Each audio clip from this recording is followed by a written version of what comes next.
Master চাকরি গেছে তাতে কি হয়েছে? রাজ্য সরকারকে বলো বাইরের রাজ্যে সেন্টারিং কাজে পাঠাতি। হ্যাঁ, বাইরের রাজ্যে সেন্টারিং কাজে চলে যাও। মাস্টার, আর একটা কথা, শ্বশুরমশাই কি কোনো ন্যাকড়া ট্যাকড়া আছে নাকি? না 10-20 বাড়ি ক্যাম্বাই ঢুকলি, এর তো ব্যাপার আছে না। মাস্টার, ও মাস্টার, মাস্টার গো, আচ্ছা ব্যাপারটা ওলোটা কি, কি হয়েছে ব্যাপারটা?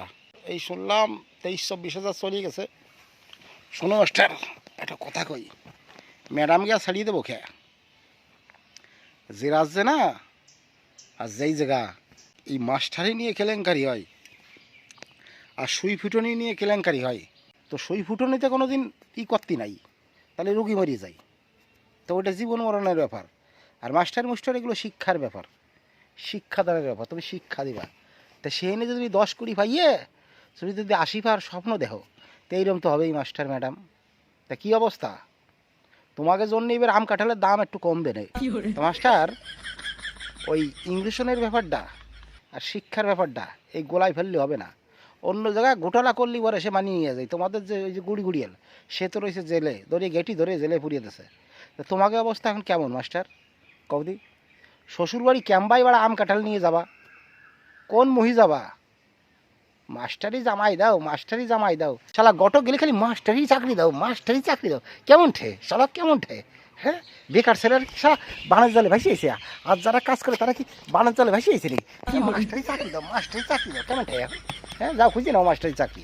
এখন কোন থেকে আছে তো কোন মহি যাবা না এবার আম কাঁঠাল নিয়ে কৌদি শ্বশুর বাড়ি? আম কাঁঠাল এবার জলের দরে বিক্রি হবে মাস্টার। খুবই বাজে অবস্থা আছে কৌদি। কোনো মাস্টার যদি, আচ্ছা কোনো মাস্টার যদি লোন নিয়ে দেখা গেলো বাড়ি করতেছে, তার অর্ধেক বাড়ি কমপ্লিট হয়েছে, কোর্টের তো কইছে যে সুদ সমেত ফেরত দিতে হবে টাকা। তা কোনো বাড়ি যদি অর্ধেক বাড়ি কমপ্লিট হয়েছে, এখন কি তার বাড়ি মিস্ত্রি আসবে কি আসবে না? ব্যাপারটা কী পজিশনে দাঁড়াইছে? আচ্ছা তুমি মাস্টারি চাকরি দেখাইয়া, আচ্ছা তুমি মাস্টার হইয়া লাস্টে বিয়েটা যে করিছো, মিষ্টির টুকরা নিয়ে যেতে পারবা? অবস্থাটা এখন কী পরিস্থিতি, খুবই ভয়ঙ্কর। এর জন্য দায়ী কারা, দায়ী কিটা? এই যে জমি জায়গা বেচিয়ে দুবাই উবাই ঘুরিয়ে এসে কিংবা গাড়ি এসে ঘরের জমানি টাকাগুলো দেছো, কারে দেছো? সে মাল তো এখন জেলে। কিন্তু তোমাকে অবস্থা এখন কেমন মাস্টার? ও মাস্টার, এ তো চারিদিকে বিপদ। কোর্টের তে রায় দিছে, কোর্টের উপরে যে তোমরা যদি ওই দন্না দেও, তোমাকে তো বাড়ইয়ে পাশাই তো জংলালি বিছিয়ে করে দেবে মাস্টার। কিন্তু যারা লিগাল আছে, যারা অরিজিনাল, তাদের জন্য টাইম দেছে। তোমাদের জন্য হয়তো কোর্ট কর্তৃপক্ষ সুব্যবস্থা করবে আইনগত দিক থেকে। কিন্তু যারা এই যে আনলিগালভাবে মাস্টার হইছো, কিন্তু তাকে কি অবস্থা? বাড়াবাতে সাই করিতে পারবে যে টা সুদ সমেত ফেরত দিতে হবে, এ কহানে যাবা? এ কি অবস্থা? আচ্ছা মনে করো সে চাকরি হয়েছে, চাকরি হওয়ার পর বিয়ে থাকা করছে, এবার কোঠের হচ্ছে গেন রায়, টা ফেরত দিতে হবে। বাড়ি এত লোন নিয়ে বাড়ি করছে, সেই বাড়ি। আরে মাস্টার কৌদি গেল তো প্যারেন ধরে বাদ হইয়ে যাও, কোঠের উপর মাতু বড়ি করতে যাও, কাঠ ভেঙে দেবে না, দেয় না কোঠে। কাঠিও ভাঙা লাগবে না, ওই যে এলাকার ছেলেটা না, যে কলকাতার বুকে যে ধন্না দেছে, বা বলবে না বাড়ি বেকার ছেলেটা আছে, চাকরি বাকরি পায় নাই, ওই সেই ছেলেটার পরিবারের থেকেই বলবে না এই তোর আর পড়াতে হবে না, যা এনতে যা, আমি বেকার ছেলের কাছে পড়াবো, তো তোর কাছে পড়াবো না।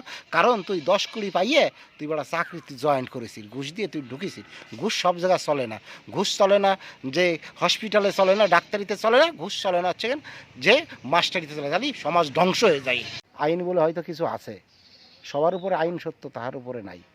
তো মাস্টার যাকে কাছে টাকা দেছো, তাকেও ডাক হয়তো পড়বে না, ছাড়িয়ে দেবে না, যারে তারে ধরে বসবে। এবার যারে তারে ধরে বসবে। পাশ করেছো 19-20 হতে পারে, পরীক্ষা দিয়েছো 19-20 হতে পারে, এখন বেড়া তুমি 20 ভাইয়ে যদি 100 ঘরে চলে যাও, তুমি যদি 10 পেয়ে যাও 80 ঘরে চলে যাও, এটা তো ঠিক মানিয়ে নেবে না সবাই। দেশে তো কেস ঠুকে মাস্টার, কেমন ঠে? আম কাঁঠাল খাওয়া এবার আর আসবে না, আম কাঁঠাল হবে না এবার। পরিস্থিতি খুবই খারাপ, রাগ করি না আমার কথাই।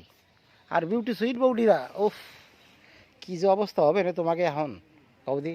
এই বরের যদি চাকরিটা যদি না থাকে, তাহলে এই কী অবস্থা? সবাই কেউ কিন্তু ভুলভাল ডিসিশন নিয়ে না, উল্টো পাল্টা ডিসিশন নিয়ে না। এর জন্য দায়ী কে বলো তো? সেরকম দায়ী থাকে হচ্ছে রাজ্যর কেউ, সেরকম দায়ী শিক্ষামন্ত্রী। তোমাদের এই অঘটনের পিছনে দায়ী পুরো শিক্ষামন্ত্রী। আর এই জনগণও ভালো না, এই জনগণও ভালো না বাড়া, জনগণ সব থেকে বেশি খারাপ। দেখতেছে এখানে বেশি গলদ আছে, সেই জায়গায় বাড়া বেশি করে যাবে, আন বাড়া, আন যা, দেখ কেমন ঠে। দেখ কেমনটায়, সামনে আবার কোন প্ল্যানেট বাতিল হয় দেখ কেমনটায় মাস্টার। ওই গেছে আম কাঁঠাল খাওয়া, এবার কুদির ব্যবসা কুদির মধ্যে চলে গেছে এবার। দেহকে কেমনটায়, আমার কথা রাগ করে না, আর কেউ উল্টো পাল্টা ডিসিশন নিও না। কাজ করে ভাত খাও, রাজমিস্ত্রি জোগাড়ে যাও, সেন্টারিং কাজে যাও, কিংবা জোন দাও, যে করেই বাঁচো, বাঁচতে হবে সবাই বাঁচো। কিন্তু চাকরি চলে গেছে বলে ভুলভাল ডিসিশন নিবা এরকম কোনো কিছু করি না, কিন্তু কাজ করলে বাড়া ভাতের অভাব নাই, না কি বলো?